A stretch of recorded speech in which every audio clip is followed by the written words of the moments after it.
প্রিয় ভগবত প্রেমীরা, আমরা প্রায়ই আমাদের প্রার্থনা, পূজা পাঠ এবং শুভ কাজ ওম দিয়ে শুরু করি এবং শান্তি দিয়ে শেষ করি।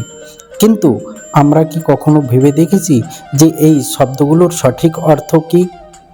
আমরা প্রায়ই মন্ত্র জপ করি, কিন্তু সেগুলোর অর্থ ও ভাবকে জেনে বুঝে জীবনে প্রয়োগ করতে পারি না।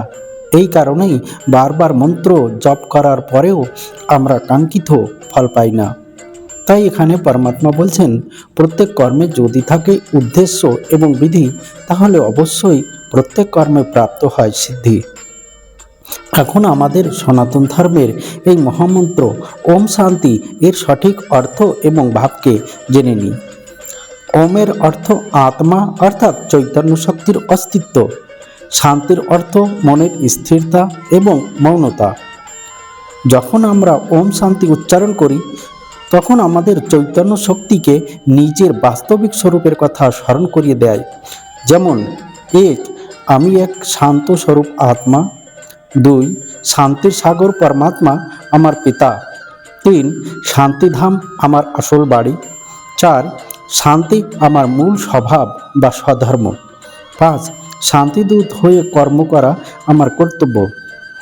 এখন আমাদের অভ্যাসের দ্বারা সিদ্ধি প্রাপ্ত করতে হবে।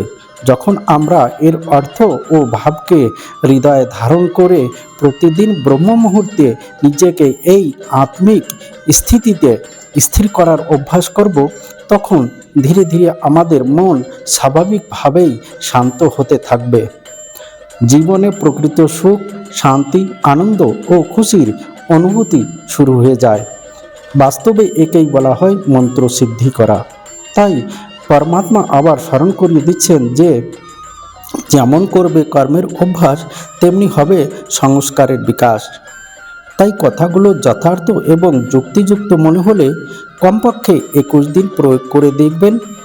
যদি নিজের ভিতরে কোনো অদ্ভুত পরিবর্তনের আভাস হয়, তাহলে অবশ্যই প্রিয়জনদের সাথে শেয়ার করবেন। ধন্যবাদ।